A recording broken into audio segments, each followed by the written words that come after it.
নমস্কার, আমি সুইটি দত্ত। আমার চ্যানেলে সকলকে স্বাগত জানাই। আজ আমাদের আলোচনার বিষয় হলো সংস্কৃত প্রত্যয়। তাহলে সবার আগে জেনে রাখা দরকার প্রত্যয় শব্দের অর্থ কী বা প্রত্যয় কাকে বলে। শব্দ বা ধাতুর সঙ্গে যুক্ত হয়ে যে নতুন শব্দ গঠনে সাহায্য করে তাকে বলে প্রত্যয়। আবার বলি, শব্দ বা ধাতুর সঙ্গে যখন যুক্ত হয়ে যে নতুন শব্দ গঠনে সাহায্য করে তাকে বলে প্রত্যয়। শব্দের সঙ্গে যে প্রত্যয় যুক্ত হয় তাকে বলে কৃৎ প্রত্যয়।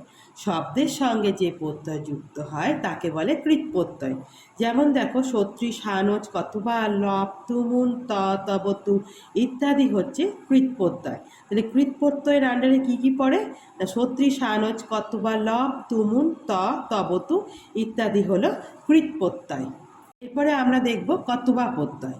কতবা প্রত্যয় কখন হয় না, দুটি ক্রিয়ার একই কর্তা হলে পূর্বকালিক ক্রিয়াবাচক ধাতুর সঙ্গে কতবা প্রত্যয় যুক্ত হয়, অর্থাৎ অসমাপিকা ক্রিয়ার অর্থে কতবা প্রত্যয় হয়ে থাকে।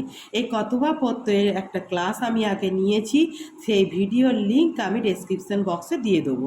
তাহলে কতবা প্রত্যয় কি না, দুটি ক্রিয়ার একই যখন কর্তা হবে তখন পূর্বকালিক ক্রিয়াবাচক ধাতুর সঙ্গে কতবা প্রত্যয় যুক্ত হয়। এই যে যখন দুটো ক্রিয়ার একই কর্তা হয় তখনই যে অসমাপিকা ক্রিয়া তার উত্তরে কতবা প্রত্যয় যুক্ত হয়।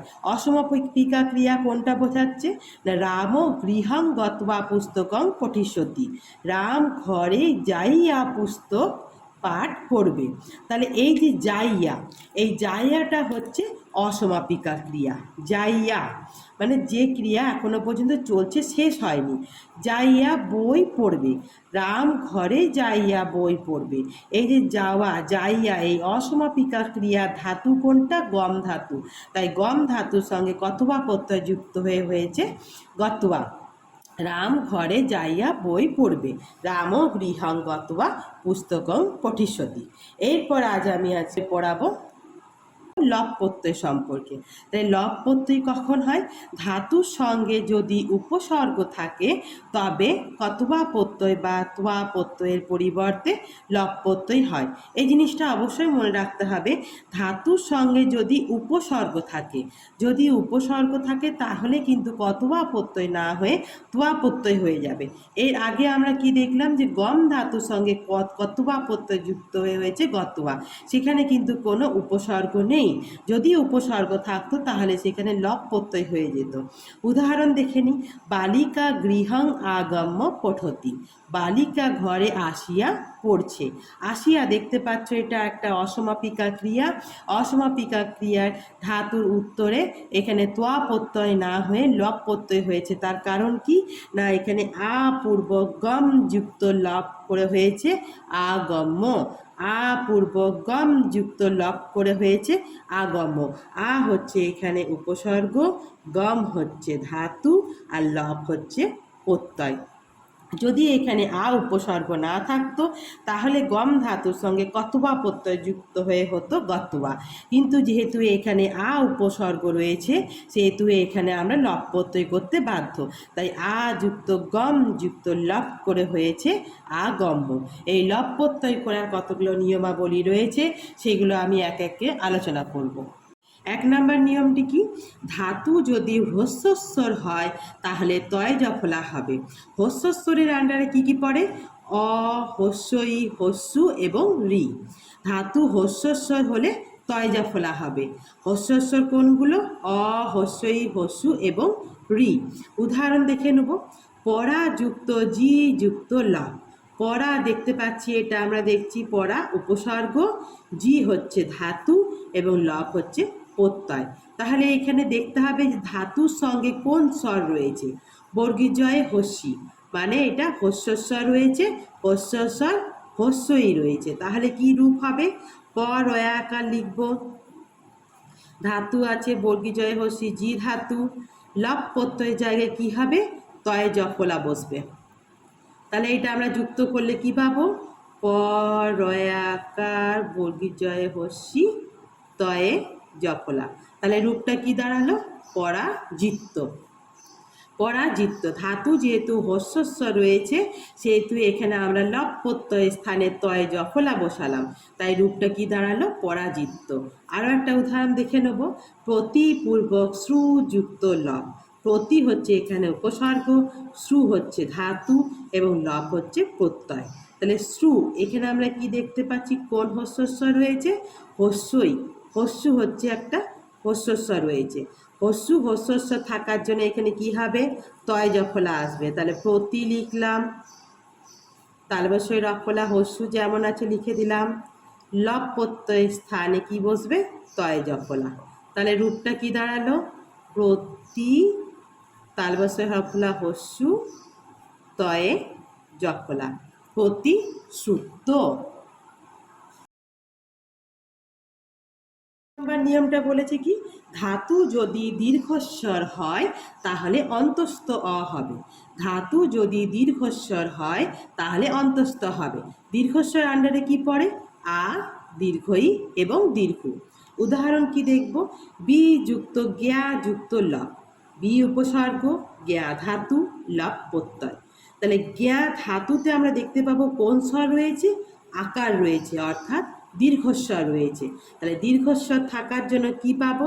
বয় হস্যি লিখবো, গয়ে ইয় গয়ে আকার যেমন আছে লিখবো, আর লব প্রত্যয় স্থানে অন্তস্থ অয় আগমন ঘটবে। তাহলে রূপটা কি দাঁড়াবে? বয় হস্যি ওই গয়ে আকার অন্তস্থ, বিজ্ঞায়। আরও একটা উদাহরণ কি? আ পূর্বক নি যুক্ত লব। আ উপসর্গ, নি হচ্ছে ধাতু, লব হচ্ছে প্রত্যয়। তাহলে নি এই ধাতুতে আমরা দেখতে পাচ্ছি কোন স্বর রয়েছে? দীর্ঘই আছে। দীর্ঘই হচ্ছে দীর্ঘস্বর। তাহলে কি আসবে? না, আ যেমন আছে লিখলাম, আ উপসর্গ, নি ধাতু যুক্ত লব প্রত্যয় স্থানে অন্তস্থ আসবে। তাহলে কি রূপ দাঁড়াবে? আ নি ও, আনিও। তাহলে আমরা দেখলাম ধাতু হস্যস্বর হলে তয় জফলা আসে এবং দীর্ঘস্বর হলে অন্তস্থ আকারের আগমন হয়। 3 নাম্বার নিয়মটি কি আমরা দেখে নেব। ধাতু যদি ব্যঞ্জন বর্ণান্ত হয় তাহলে জফলা আসবে। ধাতু ব্যঞ্জন বর্ণান্ত হলে জফলা হবে। ব্যঞ্জন বর্ণান্ত শব্দের অর্থ হলো যে সমস্ত ধাতু শেষে হসন্ত রয়েছে, যে সমস্ত ধাতুতে এই যে হসন্ত থাকবে সেইগুলোকে বলছে ব্যঞ্জন বর্ণান্ত ধাতু। তাহলে কি হবে? না জফলা হয়ে যাবে। তাহলে কি লিখবো? এখানে আমরা দেখবো যে আ যুক্ত রুহ যুক্ত ল। আ হচ্ছে উপসর্গ, রুহ হচ্ছে ধাতু এবং লব হচ্ছে প্রত্যয়। তাহলে আমরা দেখতে পাচ্ছি ধাতু এখানে ব্যঞ্জন বর্ণান্ত আছে, অর্থাৎ হসন্ত রয়েছে। তাই এখানে কি রূপ দাঁড়াবে? আ যেমন আছে লিখলাম, রয় দীর্ঘ, হয় অসন্ত। হসন্ত আর থাকবে না, হসন্ত জায়গায় জফলা আসবে, যুক্ত জফলা।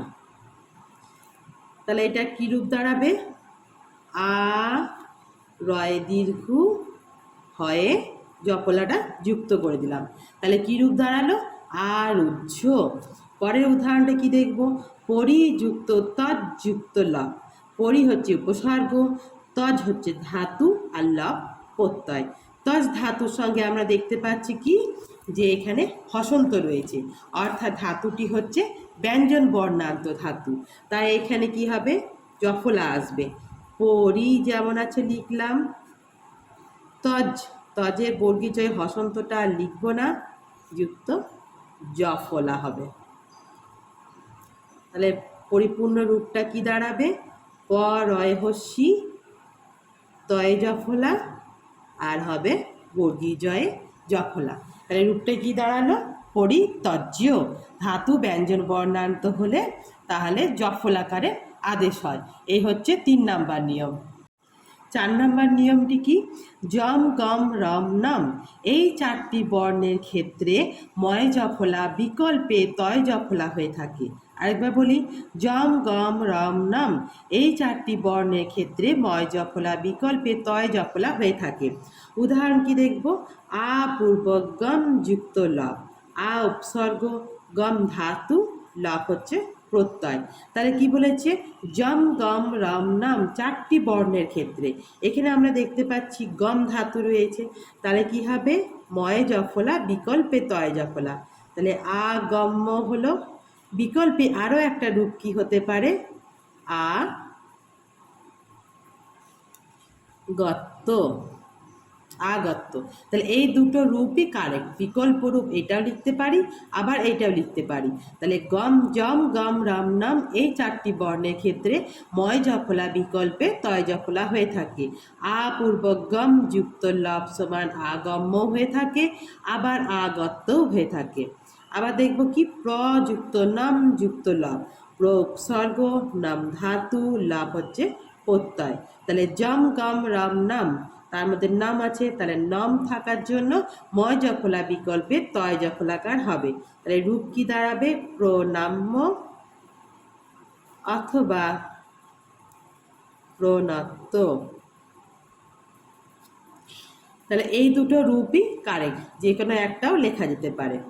তবে আরেকটা দেখতে হবে কি, যে হনমন্তন এই 3টি ধাতুর ক্ষেত্রে কিন্তু দন্তন্বয়ের স্থানে তয় জফলা হবে। এখানে কিন্তু দুটো রূপ আসবে না, এখানে কিন্তু একটাই রূপ হবে, যেটা হচ্ছে তয় জফলা। কোন 3টি ধাতুর ক্ষেত্রে, হন মন আর তন, এই 3টি ধাতুর ক্ষেত্রে কেবলমাত্র তয় জফলাকারের আদেশ হবে। উদাহরণ কি দেখে নেব, পূর্বক হন যুক্ত ল, উপসর্গ হন ধাতু আর লব হচ্ছে প্রত্যয়। তাহলে কি হবে, রূপটা দাঁড়াবে হত্ত। দন্তনটা লোপ পেয়ে যাবে, এই দন্তনটা লোপ পেয়ে যাবে। তাহলে কি দাঁড়ালো, আহত্ত তয় জফলা। পূর্বক মন যুক্ত লব, হচ্ছে উপসর্গ, মন ধাতু, লব হচ্ছে প্রত্যয়। তাহলে কি রূপ দাঁড়াবে এখানে, দন্তনটা লোপ পেয়ে যাবে, ম লিখলাম, তারপরে তয় জফলা। তাহলে কি রূপ দাঁড়ালো, বিমত্ত। আরেকটা দেখব, যুক্ত তন যুক্ত লাভ, এখানেও দন্তনকার লোপ পেয়ে যাবে, তাহলে কি দাঁড়াবে, দন্তন লোপ পেয়ে গেলে ত পড়ে থাকে, তারপরে লব প্রত্যয় স্থানে কি হবে, তয় জফলা। তাহলে রূপ কি দাঁড়ালো, তত্ত্ব। তাহলে আমরা দেখতে পেলাম হন মন্তন এই 3টি ধাতুর ক্ষেত্রে কেবলমাত্র তয় জফলাকারের আদেশ হয়। নাম্বার নিয়মটি কি দেখব, সংস প্রভৃতি ধাতুর ক্ষেত্রে দন্তন্য লোপ পাবে। সংস প্রভৃতি ধাতুর ক্ষেত্রে দন্তন্য লোপ পাবে। উদাহরণ কি দেখব, প্রযুক্ত সংস যুক্ত লব, এখানে প্র হচ্ছে উপসর্গ, সংস ধাতু, লব হচ্ছে প্রত্যয়। তাহলে দেখতে হবে কি, যে দন্তন্য লোপ পাচ্ছে, দন্তন্য লোপ পেয়ে কি রূপ দাঁড়াবে, প্রযুক্ত, এখানে দন্তন্য লোপ পেয়ে গেলে পড়ে থাকবে তালেবস্য দন্তস্বই হসন্ত যুক্ত ল।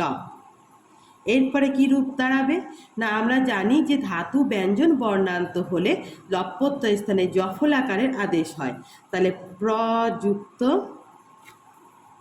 এখানে ব্যঞ্জন বর্ণান্ত আছে অর্থাৎ হসন্ত রয়েছে, তাই কি হবে না, ধাতুর সঙ্গে এই হসন্তটা উঠে গিয়ে জফলা আদেশ হবে, জফলা হলো।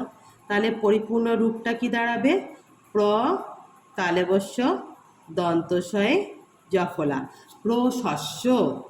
প্রযুক্ত দন্তস্বটা উঠে গেল, শস যুক্ত লব। তারপরে এবার আমরা দেখব কি, ধাতু ব্যঞ্জন বর্ণান্ত হলে লব প্রত্যয় স্থানে জফল আকারে আদেশ হয়। তাহলে প্রযুক্ত, এখানে হসন্তটা উঠিয়ে দিলাম, শস যুক্ত জফলা, এরপরে আমি জফলাটা যুক্ত করে দিলাম দন্তস্বর সঙ্গে, তাহলে কি রূপ দাঁড়ালো, প্রশস্য। এরপরে আর একটা উদাহরণ দেখব, প্রযুক্ত দংশ যুক্ত লব, এখানেও আমরা দেখতে পাচ্ছি কি দন্তন্য রয়েছে, তাহলে দন্তন্যটা উঠিয়ে দিতে হবে, প্রযুক্ত দ তালে বসে হসন্ত যুক্ত লব। এরপরে তালে বসে হসন্তটা উঠে যাবে, যেহেতু এটা ব্যঞ্জন বর্ণান্ত শব্দ, তাহলে হসন্ত উঠে গিয়ে তাহলে কি আসবে, জফলা যুক্ত হয়ে যাবে, জফলা। জফলা যুক্ত হলে কি হবে, প্রদস্য, তালে বসে জফলা যুক্ত হয়ে গেল। তাহলে রূপটা কি দাঁড়ালো, প্রদস্য। এরপরে আমরা দেখব প্রযুক্ত মন্থ যুক্ত লব, প্রযুক্ত মন্থ যুক্ত লব। প্রযুক্ত মন্থ যুক্ত ল। এখানে আমরা দেখতে পাচ্ছি দন্তন্য রয়েছে, তাহলে দন্তন্যটা উঠে যাবে, তাহলে কি দাঁড়াবে? প্রযুক্ত ম থয়ে হসন্ত যুক্ত ল। এরপরে আবার হসন্তটা ব্যঞ্জন বর্ণান্ত শব্দ, তাই হসন্তর জায়গায় কি আসবে? জফলা হবে, জফলা। জফলাটা এবারে আমি চিহ্ন হিসাবে যুক্ত করে দেব, প্র যুক্ত ম থয়ে জফলা। তাহলে কি রূপ দাঁড়ালো? প্রমথ্য। এখানে কি রূপটা দাঁড়ালো? প্রমথ্য। প্রযুক্ত মন্থ ধাতুর সঙ্গে যেটা দন্তন্য ছিল সেটা উঠে গেল, কি দাঁড়ালো রূপ? প্রযুক্ত মথ যুক্ত ল। তারপরে আবার যেহেতু ব্যঞ্জন বর্ণান্ত শব্দ, সেহেতু এখানে থয়ে হসন্তটা উঠে গিয়ে হলো জফলা। তারপরে জফলাটা আমি যুক্ত করে দিলাম, তাহলে কি রূপটা দাঁড়াবে? প্রমথ্য, প্রমথ্য। এর পরের নিয়মটি কি দেখো? সি, গ্রহ, কচ্ছ, হে এবং খি, এইগুলো হচ্ছে ধাতু। এই ধাতুগুলোর সঙ্গে যখন লপ প্রত্যয় যুক্ত হয়ে কি কি পরিবর্তন হয়, এখানে একটা ছকের মতো আমি করে দিয়েছি। সি ধাতুর ক্ষেত্রে কি হবে? শয় বা সহ্য। গ্রহ ধাতুর ক্ষেত্রে গৃহ। প্রচ্ছ ধাতুর ক্ষেত্রে হবে পৃচ্ছ। হে ধাতুর ক্ষেত্রে হবে হুয়। ক্ষি ধাতুর ক্ষেত্রে হবে ক্ষিয়। দেখো এখানে দেখতে পাচ্ছ ধাতুটা ক্ষয় হস্যিকার আছে, ক্ষয় মূর্ধন্যশয় হস্যিকার। এখানে লপ প্রত্যয় যখন হবে তখন কিন্তু দীর্ঘইকার হয়ে যাবে। উদাহরণ কি দেখে না, তাহলে স্পষ্ট বুঝতে পারবে। অধিযুক্ত সি যুক্ত লব। এখানে সি থাকলে কি হবে? সি ধাতু থাকলে শয় বা সহ্য হবে। তাহলে কি হবে? অধি যুক্ত সি ধাতুর ক্ষেত্রে কি হবে? শয় বা সহ্য। তাহলে হবে শয় বা সহ্য। তাহলে রূপটা কি দাঁড়াবে? অ ধয় হস্যি অধি শয় বা অধয় হস্যি অধি সহ্য। কি রূপ দাঁড়ালো? অধিশয় বা অধিসহ্য। তাহলে সি ধাতু থাকলেই আমাদেরকে কিন্তু শয় বা সহ্য এই দুটো রূপের মধ্যে যে কোনো একটা লিখতে হবে। তারপর দেখবো আমরা কি?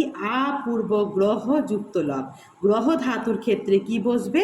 বয়রি হয়ে হসন্ত। তাহলে আ যুক্ত এই দুটো ক্ষেত্রে কি দাঁড়াবে? কি লিখবো আমরা? বয়রি হয়ে হসন্ত যুক্ত লব। এরপরে কি রূপ একটা হবে? যে আমরা দেখলাম যে ব্যঞ্জন বর্ণান্ত যদি ধাতু হয়, যদি ধাতু শেষে হসন্ত থাকে, তাহলে কিন্তু জফলাকারের আদেশ হয়ে থাকে। তাহলে যদি আমরা জফলাকারের আদেশ করি তাহলে কি রূপ দাঁড়াবে? আ গয়েরি হয়ে জফলা, আগৃহ্য। পরের উদাহরণটা কি আমরা দেখব? প্রযুক্ত হে যুক্ত লব। হে শব্দের ক্ষেত্রে, হে ধাতুর ক্ষেত্রে কি হয়ে থাকে? হে ধাতুর ক্ষেত্রে হুয় হয়ে থাকে। হে ধাতুর ক্ষেত্রে হুয় হয় দীর্ঘকার অন্তস্থ। তাহলে প্রযুক্ত হয় দীর্ঘ অন্তস্থ।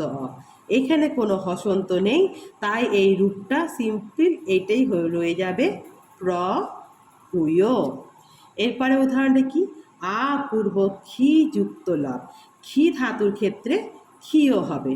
তাহলে আ, মনে রাখতে হবে এখানে কিন্তু ক্ষীয়টা দীর্ঘইকার হবে।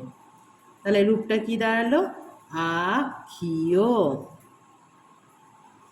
এইখানেও ধাতুর সঙ্গে কোনো রকম হসন্ত না থাকার জন্য এই শব্দটা এই রকমই রয়ে যাবে, এখানে কোনো পরিবর্তন হবে না। তাহলে এই ছকটা কিন্তু আমাদেরকে মনে রাখতে হবে।